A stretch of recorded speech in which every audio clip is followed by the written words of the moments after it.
Hello, everybody. Welcome to my podcast. This is Rachel Paling, and we are exploring in this particular podcast what is language coaching. And today I am absolutely delighted. I am with Sue Thomas, who is a very, very experienced language professional and has been in the industry for many, many years. So I'm curious today to hear from Sue about, what she thinks language coaching is and how it's developed. And firstly, Sue, welcome to the podcast.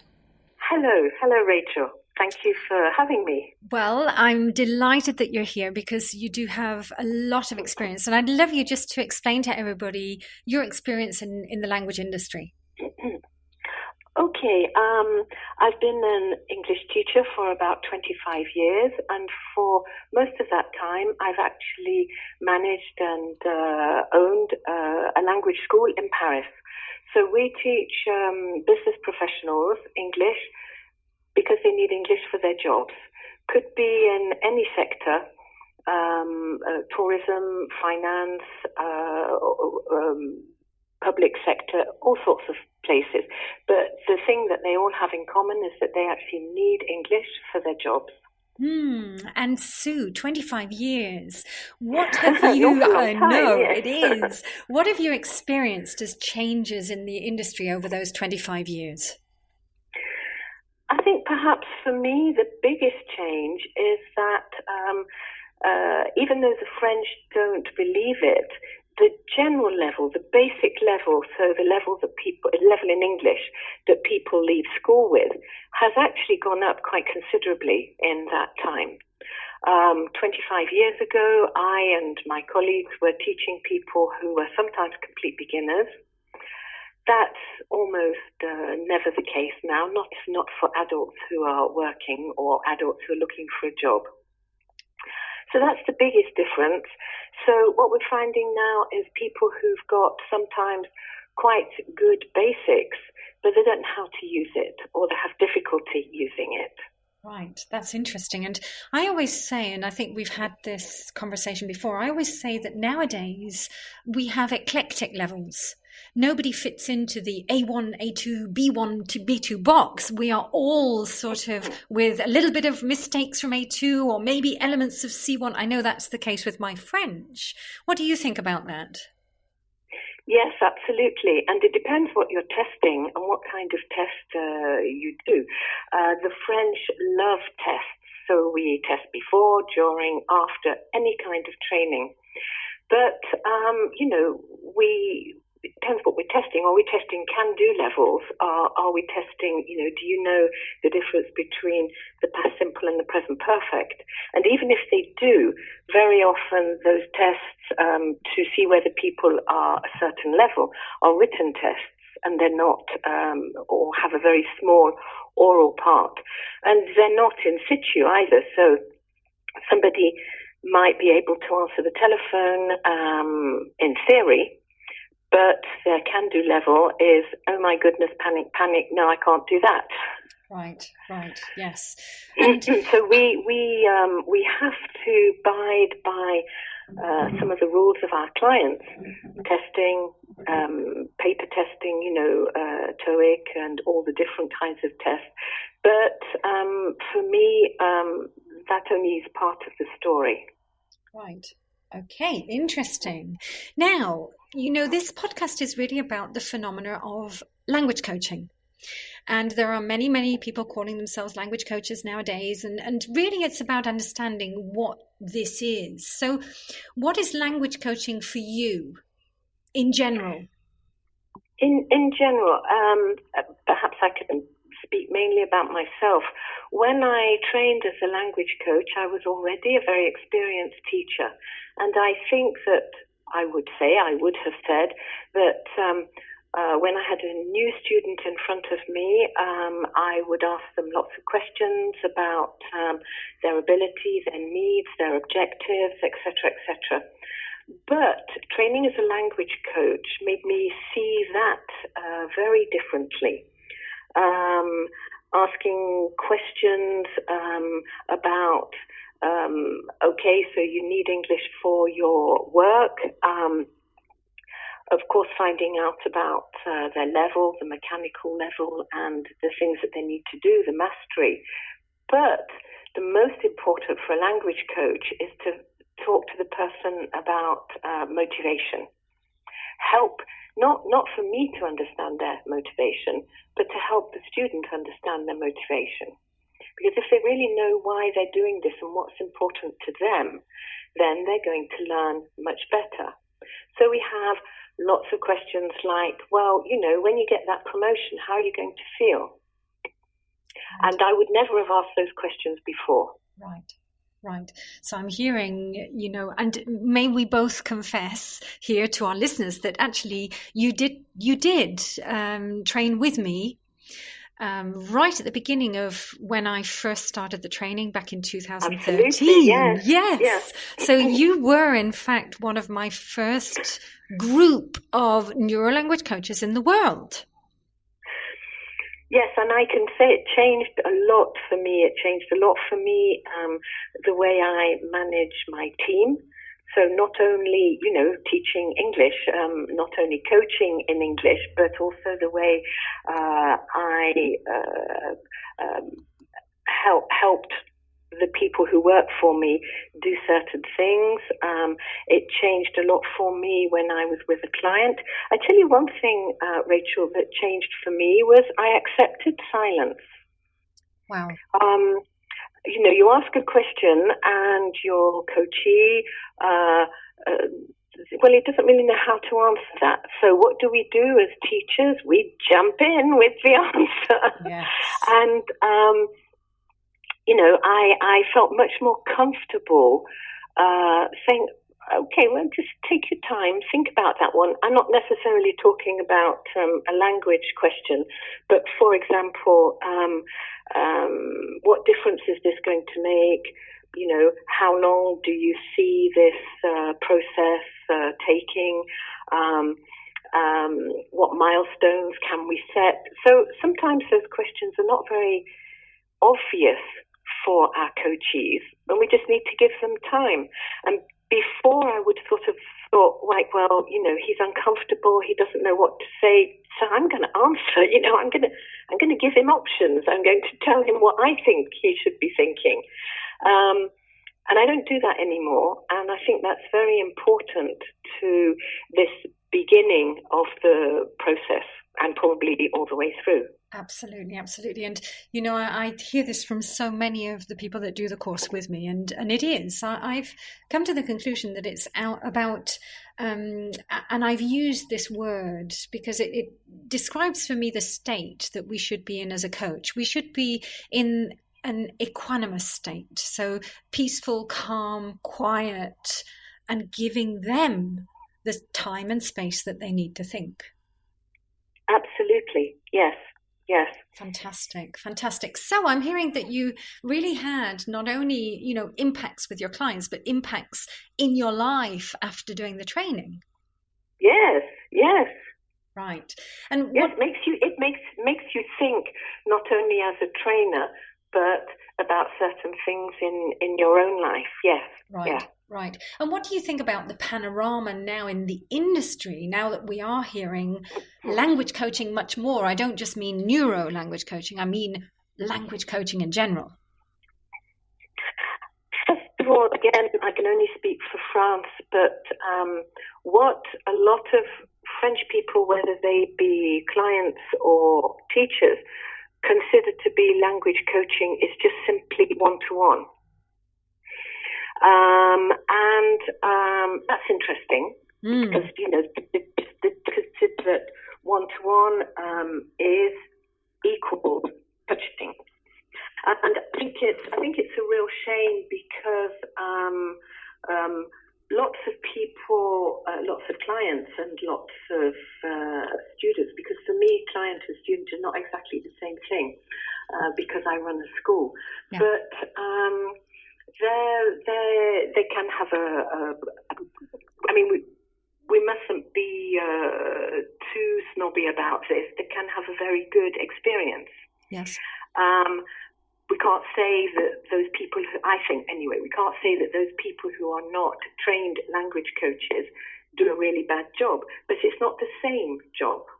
Right. And I think that it's a little bit of an uphill struggle, right? To be quite honest. Yes. Because there are some very good teachers out there that do a very good job. Absolutely.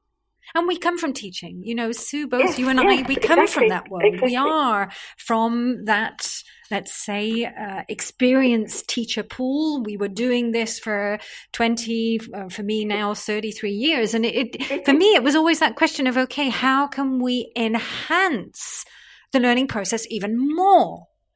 Absolutely. And because we're now getting, just in general, a group of people who've got a much better basic level in English, yes, even though they always want to be corrected, and even though they're going to feel better if they speak English correctly, we're seeing, I think, a lot more the problem of I don't feel comfortable. Yes. And that's to do with not speaking your own language, having to negotiate, defend your position, present yourself, your company, be on some kind of, be in a meeting, conf call when you can't hear very well, etc., etc., etc. I mean, we all know those problems. And I think that what a language coach can help with very, very much is...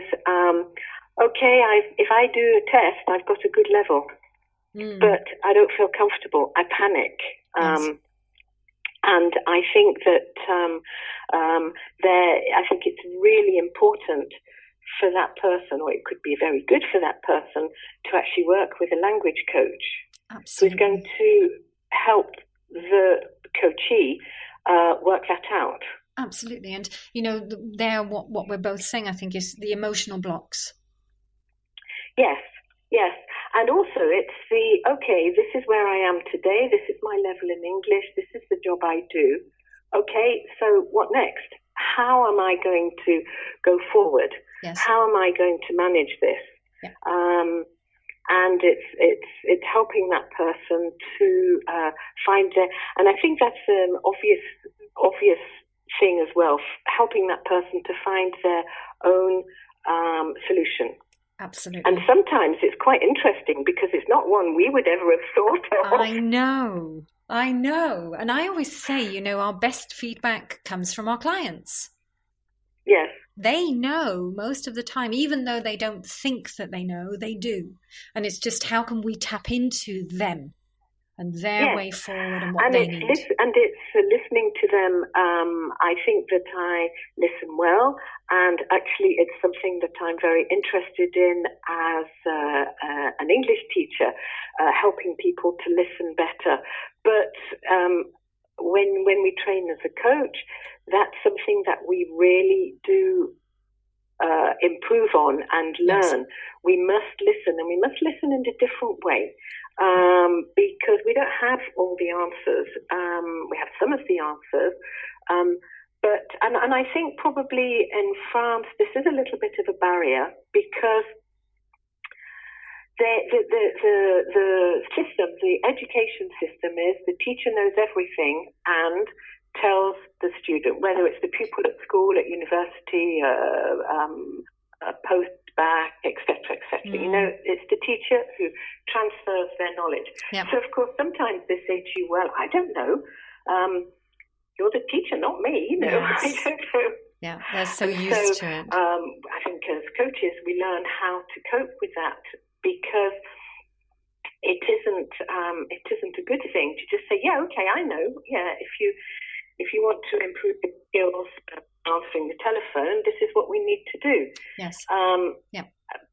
But we probably, and that's what I would have done as a teacher. And now I would deal with that situation differently. Yes. And, you know, we're talking about language coaching, and obviously Neurolanguage Coaching is bringing in the emotional blockages, how to coach around, and we're bringing in the neuroscience and, you know, how the brain functions, works, reacts. That's something that normal coaching doesn't really go deeply into unless it's brain-based coaching. Now, just as a final point, Sue, you've very rightly said that you're passionate about this listening. And I know that you have the most amazing project which actually helps people with their listening skills. What can you tell me about it?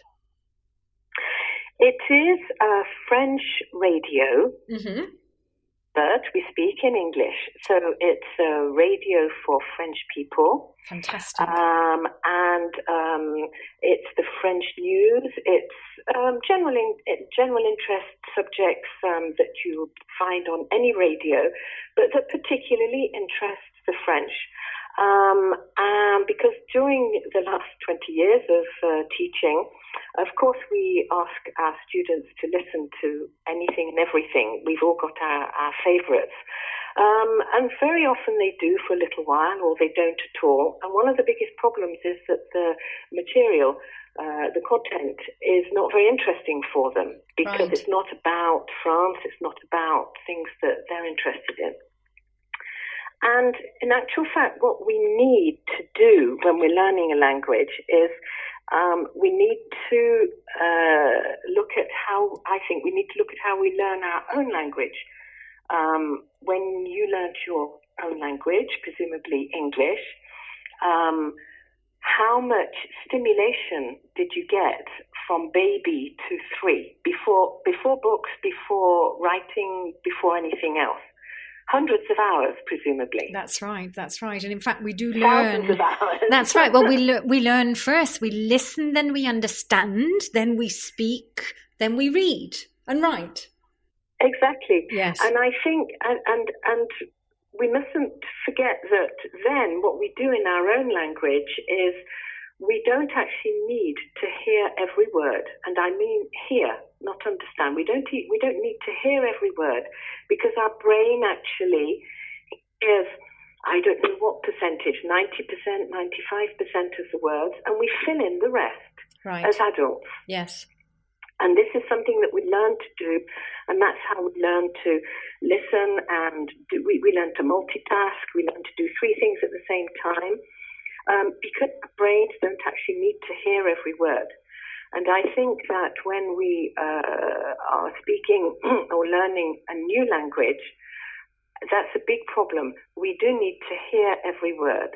And I think that if our students, our coachees, could actually hear every word, then their ability to use the language would increase considerably. Absolutely.